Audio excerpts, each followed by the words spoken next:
Hey guys, today we're playing Stardew Valley. It's kind of like a Harvest Moon clone, but actually improved in a lot of ways. When I first played Harvest Moon back on Game Boy Advance, my stepbrother told me it was a relatively fun game despite it being basically a farming simulator, so I laughed at him, of course. Started playing and realized that I could not stop. Something about these games are very addicting, whether it's our OCD nature of cleaning stuff up or wanting to see something grow instead of killing something.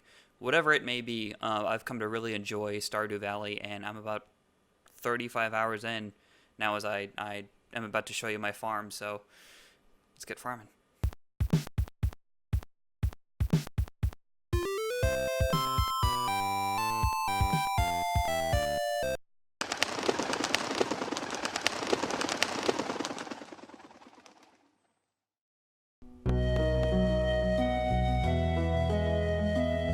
Isn't that nice?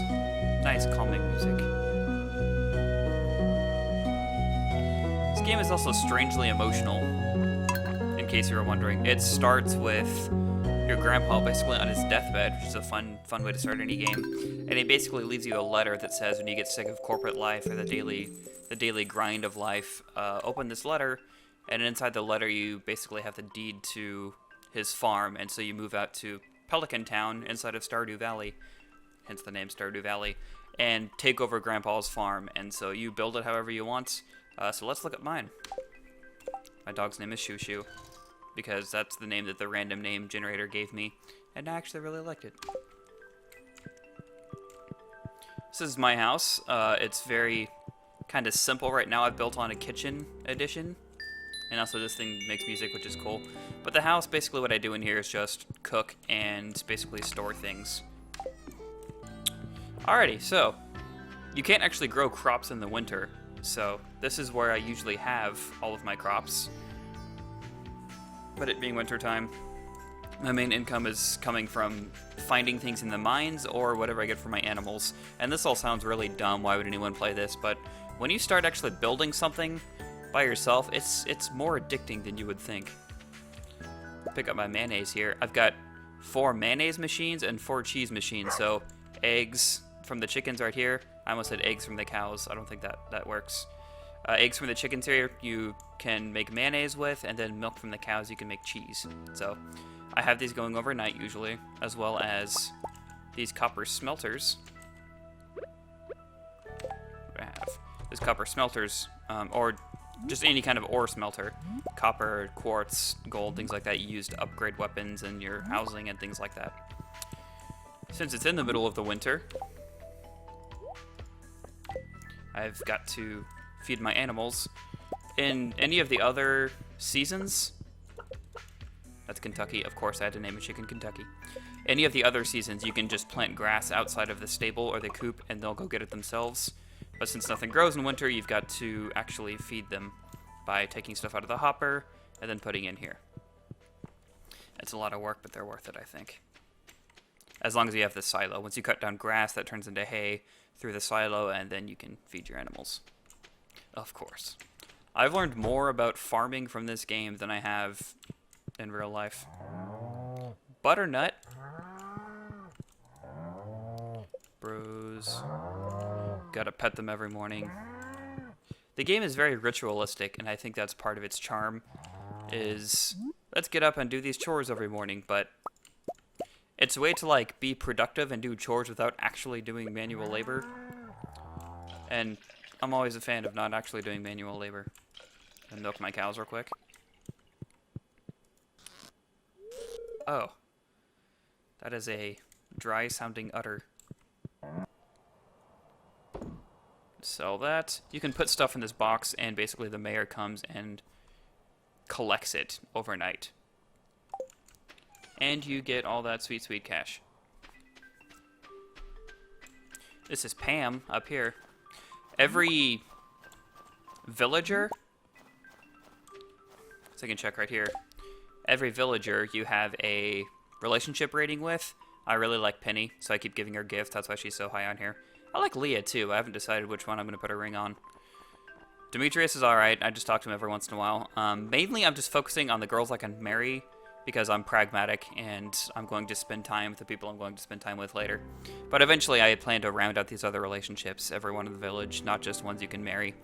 All up on here, you've got Linus the homeless guy, George the crotchety old man, Pierre the store owner, and this is Pam right here, the lady who drives the bus. She's actually Penny's mom, and she's an alcoholic, and I think kind of abusive, at least emotionally abusive from what I've seen, so I'm not the biggest fan of Pam. But she obviously has some hurt in her past. And so some of that can be forgiven. But not all of it. You watch yourself, Pam. What I'm doing now, I don't need to go to the general store today, but I can go over to the blacksmiths and break open the geodes, like the TV said earlier. And when I break open those geodes, I have a chance for high quality materials that I can either trade to the museum for rewards or just sell. Or possibly make something else out of. So go to the blacksmith first. You also upgrade all your tools, your hoe and your scythe and your pickaxe and all that stuff with, can't remember his name. I think it's Clint. These are all geodes I find in the mines. This is Elliot. He's a pretty nice dude. Kind of looks like Fabio. I get the impression he's a little too nice, but he hasn't given me any reason to worry so far. He could do with a respite from his lonely labors. Get over yourself, Elliot. This is the museum where you can donate things and receive rewards. I've donated quite a bit, as you can see already. As I explain this game, it just sounds ridiculous why I would even ever play this, but I'm telling you, it's not only a fun time, it's a rewarding time, which sounds stupid, but it really is. Obsidian vase. I'm always down for more furniture. As you can see by my own abode, I live rather sparsely in terms of decoration. Other than my superhero plaques, because why would anyone get rid of those? Here's Elliot's house.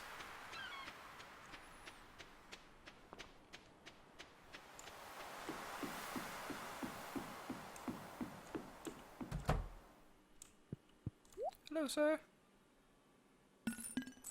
All these things I have duplicates of I can sell back.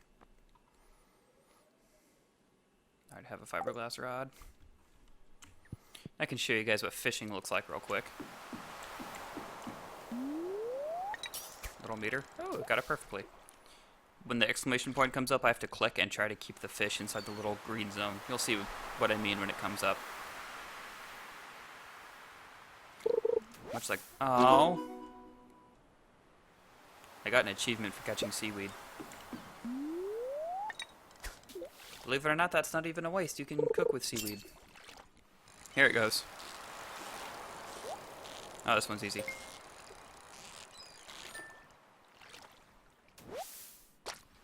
Sardine. 9-inch sardine. And bait. I can use that. So you can just focus on fishing if you want and try to make money that way. You can just focus on farming. Animal husbandry is, I think, the correct term of dealing with animals. Or maybe that's like impregnating them or something. I don't really know what animal husbandry is, despite growing up in Southeast Texas. But it's just a lot of interconnected systems that you don't have to play with all of them, but they combine in pretty cool ways.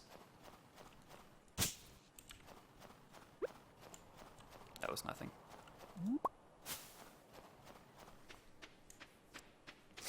This is the shortcut back up to my farm. When I actually first inherited this farm, trees and rocks and stumps and everything just covered every square inch of this, but I already cleared it all out because it's stuff I'm going to use for farmland or for animals later. Can pick up all these things. My cheese and my mayonnaise. You know, as white as I am, I've never actually liked mayonnaise in real life. Alrighty, it is almost 8 p.m. This is usually a lot later than I would like to go to the mine, but I just want to show you guys what it's like. If I don't get back home by midnight, there's a chance I'm going to start tomorrow with way less energy. So I've already gone to level 120. I'm going to start on 100 just to get some of the better stuff. And this is where the game's combat takes place. I mean, I use the term combat very loosely. Use your pickaxe to break up stuff and collect it. This is stuff you can either sell or use as building material, and then random things will attack you like that. I've got pretty good stats on all my weapons and armor, so I'm pretty hard to kill at this point, but it does happen from time to time if I get cocky. This guy tries to lower my defense. Oh, I'm stuck.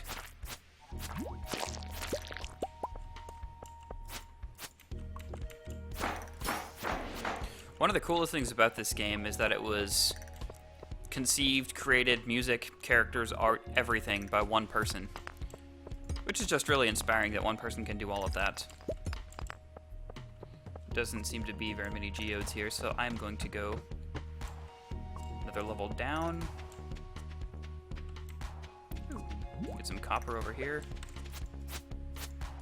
Taking this guy out. These ones with little bumps means there's a certain kind of ore inside. Gold. Oh, I thought that was copper. Getting a bunch of gold here. I'm gonna go one more level, then I need to actually head back to my house if I want to get inside before midnight. One thing you really don't want to do is to die in the mines. It's not actually dying, you just pass out. But you lose like half of what's in your backpack. So all this stuff, there's a chance I could just lose half of it. And you also forget about like the last 10 levels of the mine. And so you lose a lot of progress. Pretty steep penalty for death, so you really don't want to die here. I've actually restarted my game before. Not like restarted my save game, but I've just exited without saving and just scrapped the whole day because I've lost a bunch of stuff in the mine. Okay, I think... Oh, stupid. I think that's mainly what I'm going to get out of here, so I'm going to go ahead and head back home. I'm already going to get there late. Usually I can... If I leave at about 10:30, I can get home on time, so... Let's see if I can beat the clock.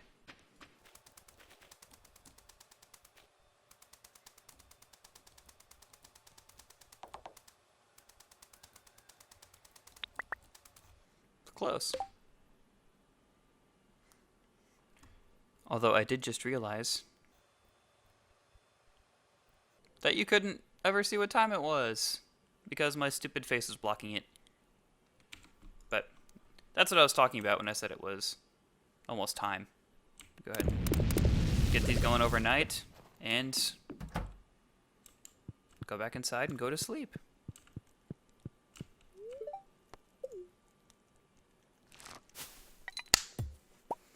Shows you what you earned the night before. You can expand it if you want. Mayonnaise and cheese and different levels for how high quality it is. And guys, that's basically Stardew Valley. It may not look like much, but when you build your own farm, it's actually pretty addicting. Just a very calming thing to do when you want to take a break from getting killed by giant rotten trees like I did in Dark Souls a few weeks ago. Although I did beat it in the end, I want to mention. Thank you guys for watching. This has been Stardew Valley. Last Tuesday, I actually released my second Let's Talk video, and those are going to start, I said bi-weekly in the video, those are going to start playing bi-monthly now, so every other Tuesday. So not this Tuesday, but the one after, there's going to be a new one, and I'm going to keep that going as well as I can. Hopefully you enjoy them. Please leave me some feedback on this video or those other videos. I'd love to know what you think, what you liked about these, what you didn't. I want to try to cater this to... Instead of just me enjoying doing it, I want people to actually enjoy watching it too. So let me know what you think, and thank you so much for sticking around. And I'll see you next Saturday. Bye.